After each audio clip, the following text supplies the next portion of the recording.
সালেও আমার পরিচয় দেওয়ার মধ্যে তেমন কিছু ছিল না, যার শুধু ছিল একজন মিস্ত্রি, তাও কি সেনেটারি মিস্ত্রি। এই ময়মনসিংহ শহরে কাজ করতাম। আর ময়মনসিংহ শহরে যখন কাজ করতাম তখন বিভিন্ন মানুষের সাথে কথা বলতাম, বা ওই পজিশনে বা ওই কাজে কখনো এরকম একটা সম্মান কখনোই ছিল না। 2019 সালে আমার বিজনেস মেন্টর, যে ব্যক্তিটা আমাকে একটা প্ল্যান শুর মাধ্যমে আমাকে কিছু স্বপ্ন দেখাইছিল, বলছিল আপনি যদি আমার সাথে লেগে থাকেন তাহলে এই প্রতিষ্ঠান থেকে আমি যেগুলো অর্জন করতেছি সেম প্রত্যেকটা অর্জন আপনি করতে পারবেন।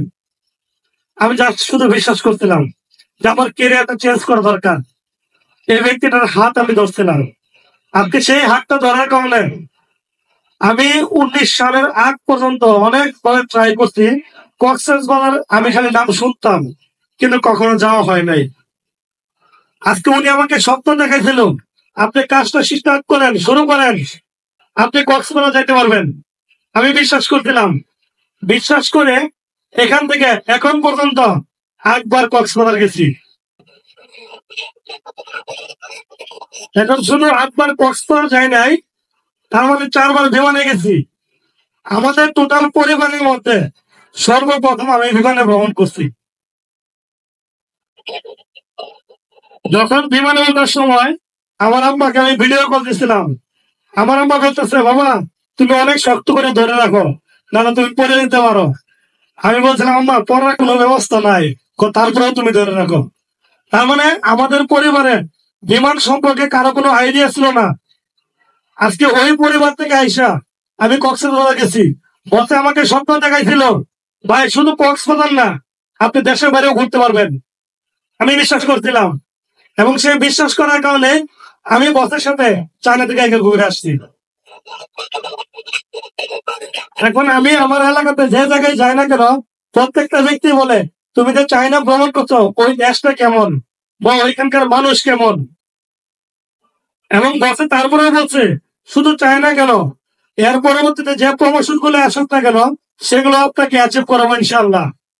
আমি বিশ্বাস করছিলাম, যে বিশ্বাস করার কারণে এখান থেকে আমার দুবাই ট্যুর অ্যাচিভ করছি। তারপর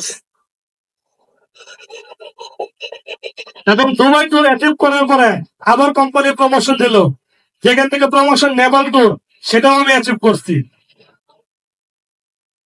এবং কয়েকদিন আগে আমাদের সিনিয়র স্যার যে স্যারের প্রোগ্রাম করাবেন, উনি একটা আমাদেরকে নিয়ে আলোচনা করছে আরেকটা দেশ ভ্রমণ করবে ঈদের পরে, যেটা হচ্ছে থাইল্যান্ড।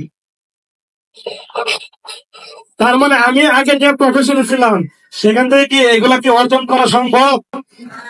কখনোই না। জাস্ট শুধু একটা প্রতিষ্ঠান, একটা মার্কেটিং প্ল্যান, সেটাকে কাজে লাগে আজকে কিন্তু আমি এটাকে আসছি। এখন বসে বলছিল শুধু আপনাকে টুন না তো, আপনাকে তো আমি ইনকামও করার দায়িত্ব নিছি। আমি বিশ্বাস করছিলাম। সেই বিশ্বাস করার কারণে এই 24 সালটা শুধু আমি একটা এভারেজ হিসাব করে দিয়েছিলাম যে আসলে আমার ইনকাম আয়টা কত। দেখলাম ইনকাম আয়টা আমার এভারেজ ছিল 71,000 টাকা।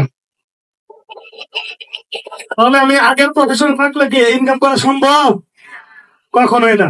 তাহলে এই জন্য বলবো যে সুন্দর একটা আপলাইন বা সুন্দর একটা গাইডলাইন যদি দেওয়ার মধ্যে কেউ থাকে, বা সুন্দর একটা প্রতিষ্ঠান যদি থাকে, তাহলে অবশ্যই আপনি এখান থেকে সাকসেস হতে পারবেন। তাহলে আমরা কি পারবো? আজকে আমি যার মাধ্যমে এই পজিশনে আসা, যে ব্যক্তিটাকে একদম সাধারণ লো পজিশন থেকে আমার পরিবারের গার্ডিয়ানের থেকে আমি তাকে সবচেয়ে বেশি মানি এবং সবচেয়ে বেশি বিশ্বাস করি এবং সবচেয়ে বেশি শ্রদ্ধা করি, কেননা উনি আমার কেরিয়ার চেঞ্জ করার একমাত্র নায়ক। তো ওনাকে কি আপনারা দেখতে চান? ওনার কথা শুনতে চান? তিনি আমার বিজনেস মেন্টর। ময়মনসিংহ এ অনেকেরই business mentor MD Safiullah Fahad boss. ওনার জন্য একটা করতালি চাই। এই জন্য আমি একটা কথাই বলবো, আপনি যার মাধ্যমে আসছেন, আপনি জেনে আসছেন বা না জেনে আসছেন, আজকে এই প্রোগ্রামে আসছেন, এই প্রোগ্রামটা যদি আপনি মনোযোগ সহকারে দেখতে পারেন, আমি বিশ্বাস করি আজকে একটা সিদ্ধান্ত নেওয়ার কারণে আজকে আমি এখানে আসছি।